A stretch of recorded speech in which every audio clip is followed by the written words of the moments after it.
I really don't want to do this. Hello, geeks, freaks, and all those unique. This is MC Frodis, and it had to happen eventually. Strange New Worlds has made an episode I didn't care for. This is my look at Spock Amok. I know this sounds weird for me to be saying right up front, since when I'm talking about these episodes, I'm not doing a straight review, but rather a deep dive into an element of the show. But for this video, I think it's important for me to state my opinion outright. I really did not care for this. I know this is a dissenting opinion. Now, I think this is an episode you either love or hate, with very little in between. The majority seem to love it, but I wanted to explain it from the point of view of someone who was not enamored of it. I've mentioned many times my passion for writing. So instead of diving into a character arc, I want to become a writing wonk about the tropes used in this episode, and why they didn't work for me. Buckle up, buttercups, because we're getting extra nerdy today. First of all, the problem with body swaps. I am not a fan of the body swap trope. I can think of one, maybe two examples of where it works. The problem I find with it is that there's very little variety. I think when you get down to it, there's only two types of body swap. They are, using TV tropes terms, the Freaky Friday swap and the Grand Theft Me. The Grand Theft Me is the version of this trope we saw in Turnabout Intruder. The hero switches their body with a villain, who is usually the one responsible for the swap. It has stakes to it, because everything in our hero's life is in jeopardy. The villain can walk freely in the hero's life. It's this version of the trope that I think is usually done better. Turnabout Intruder notwithstanding, because less said about that episode the better. But other examples of that we do have are Who Are You from Buffy the Vampire Slayer's 4th season. This is probably my favorite version of the trope. It was the culmination of a year of Faith being jealous of Buffy's life, and then getting to experience it herself. In doing so, Faith is able to feel a sense of belonging that she hadn't before, and it helps push her on the first steps of her journey to redemption when she goes over onto Angel. It's an episode with true purpose. What we get in Spock Amok was instead the other version of the trope, the Freaky Friday swap. This is most well known from the titular movie, which has been remade several times. The reason why it's named after this trope is because every version of it pretty much sticks to the same formula. Two people who lack an understanding of one another end up switching bodies, and wackiness ensues. But through the wackiness, the two characters garner a deeper appreciation of one another. This is why I don't care for the trope. It's always the same. Oh my god, we're in each other's bodies. Oh my god, we have important life things we have to do. Oh no, your life is so much harder than I thought it was. I forgot what it was like to be a teenager. I never knew how much responsibility you took on. Oh look, we're able to switch back now that we have a better understanding of who the other is, and we can be closer than ever before. Now, I know all of this because I've actually written the body swap trope before in a fanfic series I did.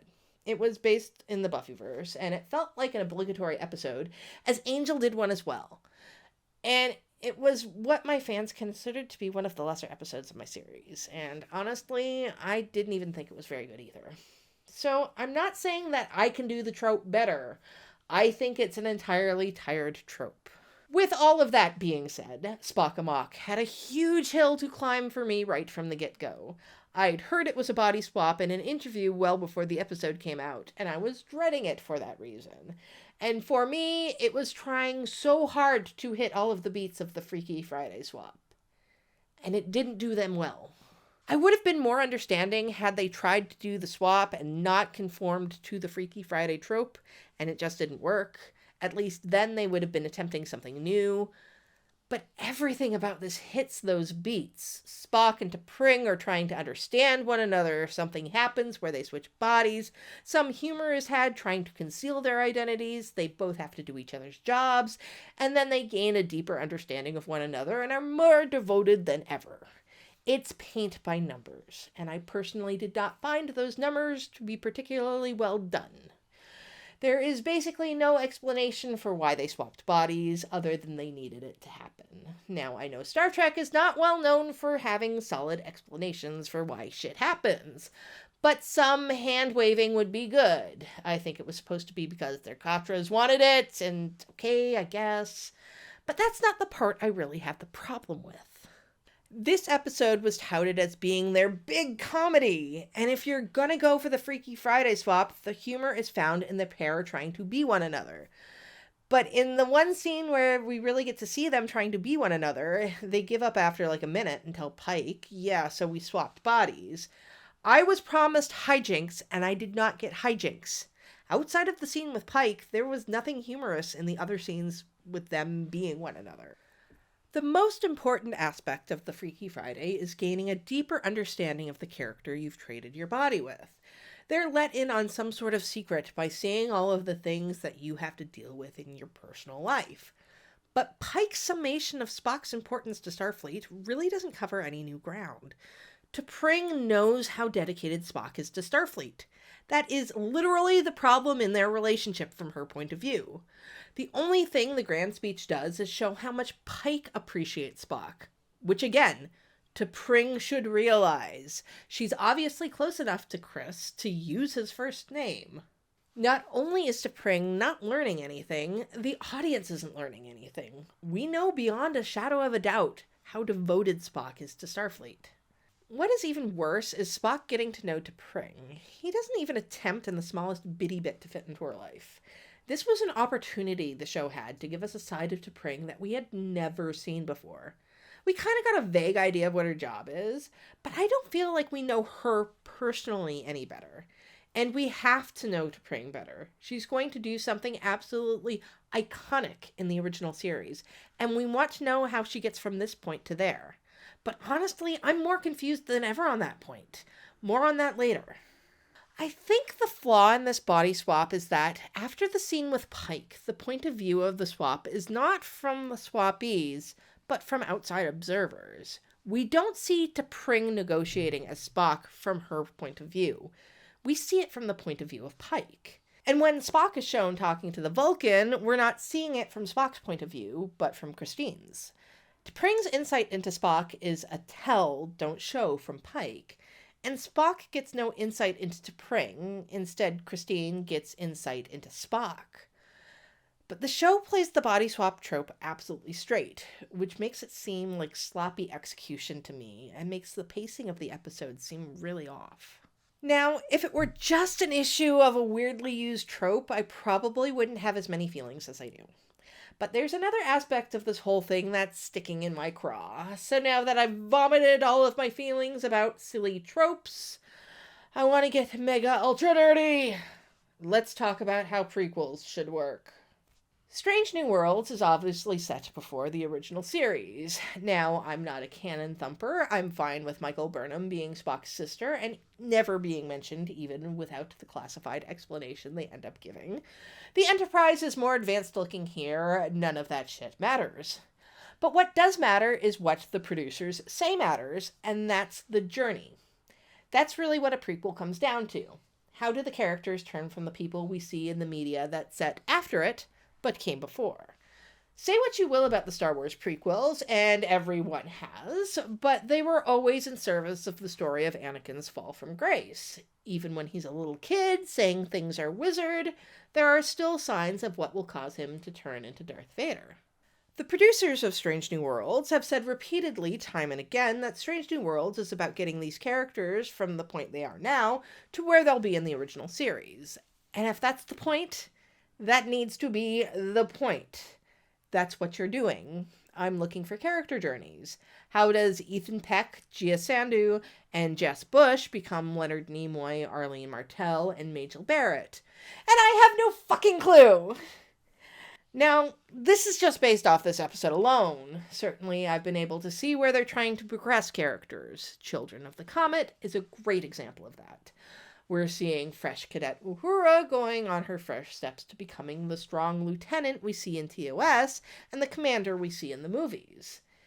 As this episode title suggests, we need to look at Amok time from the original series. Spock, T'Pring, and Chapel were all major characters in that piece, and how these characters get from here to there is, I just don't know. The thing that first needs to be addressed is, in Amok time, T'Pring straight up tries to murder Spock. Like, unambiguously she has a plan to kill him and uses his best friend to do it, or else drive him mad with guilt. That makes T'Pring's journey very clear. How does T'Pring reach that point? Now, I never thought we needed an explanation for it. Spock and T'Pring were engaged in childhood, and she had a Vulcan of lesser station she preferred, and this was her only course of action. It's actually incredibly romantic. In Strange New Worlds pilot, I could see where T'Pring was coming from. She and Spock were having this very ceremonial betrothal meeting, and he fucks off to go to Starfleet. That's a start going towards her frustration. If it had been left there, I might have even been Team T'Pring in the whole Amok time incident, or if they had continued down that path. Instead, we got this episode. As I said above, the whole episode is supposed to be T'Pring and Spock garnering a better understanding of one another's positions, and it led to Spock opening up to T'Pring and them having romantic sexy times. The only thing is, I don't want Spock and T'Pring understanding each other better. I want T'Pring to be totally turned against Spock so that she's willing to murder him in order to not be with him. Why am I supposed to invest in this? We're watching a train wreck, and this episode is expecting us to laugh about it. There could have been ways to have continued Spock and T'Pring on their path towards Caliphie. If T'Pring's assistant had been Stonn, and we had gotten a tip to the hat to the fact that Stonn knows T'Pring better, and she's legitimately going to fall in love with him. I'm not saying hint that T'Pring is being unfaithful, but sow the seeds that will come to fruition later. Make us really sympathize for this woman who is being put in an impossible situation. But instead, the way this was played is that Spock and T'Pring are in a perfectly loving relationship, and she just got sick of him at a very inopportune time. And then there's Christine Chapel.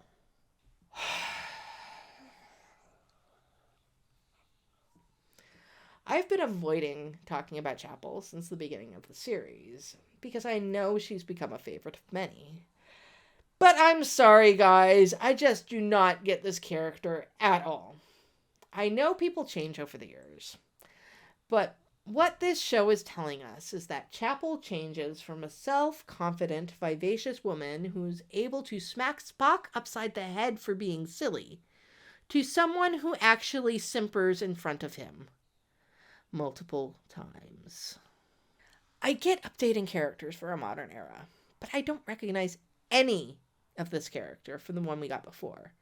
As someone who tries to rationalize how such a change could take place, the only thing I can think of is that she's going to suffer from some extreme emotional trauma between now and the original series that basically breaks down all of her self-esteem.